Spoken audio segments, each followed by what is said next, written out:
मैं हूं कुमार।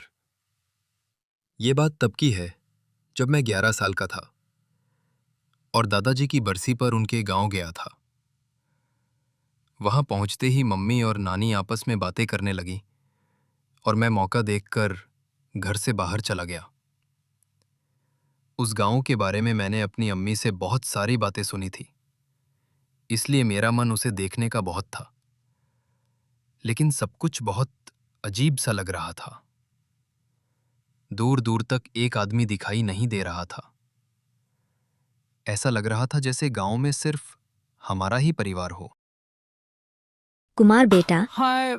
अरे वेणा काकी, आप कहाँ थी? काम पर गई थी, अभी लौटी हूँ। तुम बाहर क्या कर रहे हो? अंदर चलो। हाँ, मैं उस गांव को देख रहा था। बाद में देख लेना, अभी अंदर चलो। काकी, मुझे पूरा गांव देखना है। इस गांव में देखने लायक कुछ भी नहीं है। काकी, जरूर कुछ होगा। आप मुझे थोड़ी देर के लिए ही सही घुमा दीजिए ना। बगीचा ही तो है। काकी प्लीज ना, वो सामने वाले बगीचे तक ही चलिए। उसमें भी नहीं जाना है। क्या? मतलब कुछ नहीं है। कुमार बेटा, कहाँ हो? कहा था ना अंदर चलने को, अब तो डांट भी पड़ेगी। चलो। लेकिन काकी। तो मैं और काकी घर के अंदर चले गए और कुछ ही देर बाद माँ और नानी सोने चली गईं। फिर मैं और काकी आपस में बातें करने लगे। काकी, क्या इस गांव में लोग नहीं है?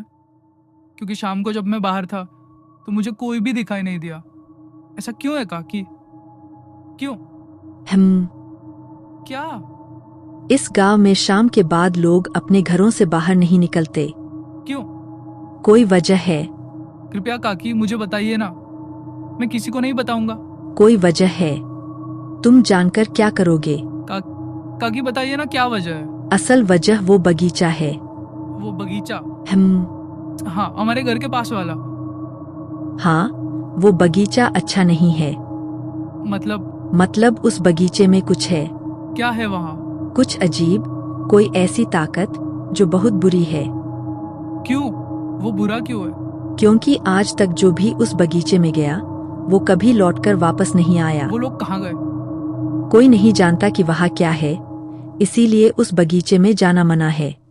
यहाँ तक कि शाम ढलने के बाद उसके आसपास भी कोई नहीं जाता, न इंसान न जानवर। क्यों काकी? कहते हैं वो बगीचा लोगों को अपनी ओर खींच लेता है। पेड़ कैसे खींच लेता है? जैसे ही कोई उसके पास जाता है, अजीब अजीब आवाजें सुनाई देने लगती है, मानो कोई तुम्हें बुला रहा हो। वहाँ हमेशा धुंध रहती है, चाहे मौसम कैसा भी हो। कभी बगीचे के अंदर से चीख सुनाई देती है, तो कभी किसी के रोने की आवाज।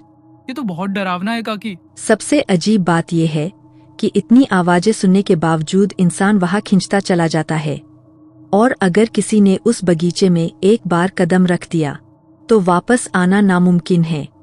इसीलिए शाम के बाद कोई उस बगीचे के पास तक भी नहीं जाता। काकी, क्या ये सब बातें सच है? ये कोई मजाक नहीं है। पिछले साल ही 2 लोगों ने वहाँ जाने की बेवकूफी की थी, आज तक वो लापता है। पर काकी, वो बगीचा ऐसा क्यों है?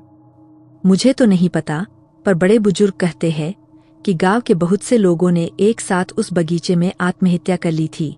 कई साल पहले यहाँ एक जमींदार हुआ करता था, उसने धोखे से सबकी जमीन हड़प ली थी। गांव वालों ने बहुत आवाज उठाई, कोर्ट कचहरी के चक्कर काटे, पर कुछ भी नहीं हुआ। फिर क्या हुआ? आखिरकार जब उन्हें कोई जवाब या इंसाफ नहीं मिला तो सबने मिलकर उस बगीचे में सामूहिक आत्महत्या कर ली। ऐसा क्यों काकी? अब बस। और काकी, उस जमींदार का क्या हुआ? सो जाओ, रात बहुत हो गई है। फिर काकी? और इस बारे में और सवाल मत पूछो। पर काकी प्लीज। कहान, चुपचाप सो जाओ। काकी, क्या आप उस बगीचे के पास गई हो? पागल हो गए हो क्या? समझो, उस बगीचे के पास कोई नहीं जाता।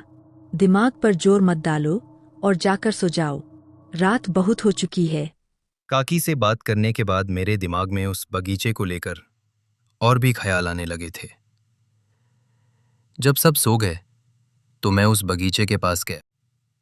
वहां बहुत सारे घर थे और हर घर के बाहर लालटेन जल रही थी।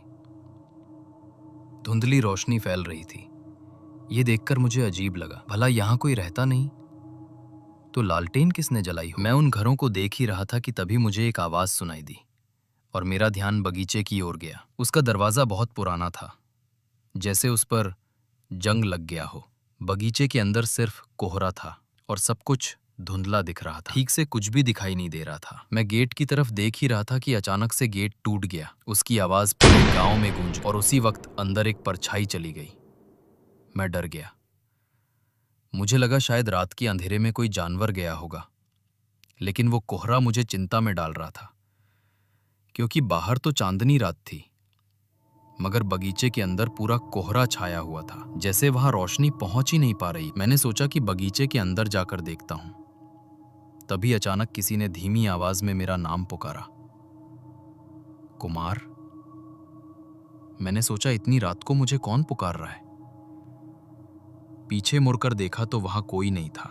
फिर अचानक मुझे धीमी धीमी आवाजें आने लगी, जैसे कोई फुसफुसाकर बातें कर रहा हो। मुझे बिल्कुल समझ नहीं आ रहा था कि वो आवाज कहां से आ रही है। धीरे धीरे वो आवाजें और भी तेज होने लगी। अब मुझे हल्का डर लगने लगा। मैंने सोचा घर लौट जाता, लेकिन तभी वो आवाज फिर से मेरा नाम पुकारने लगी, कुमार, कुमार। मेरी हालत खराब हो रही थी। मैं वहां से भागना चाहता था, पर मेरा पैर जैसे जमीन से चिपक गया हो और फिर कोई जोर जोर से हंसने लगा। तभी अचानक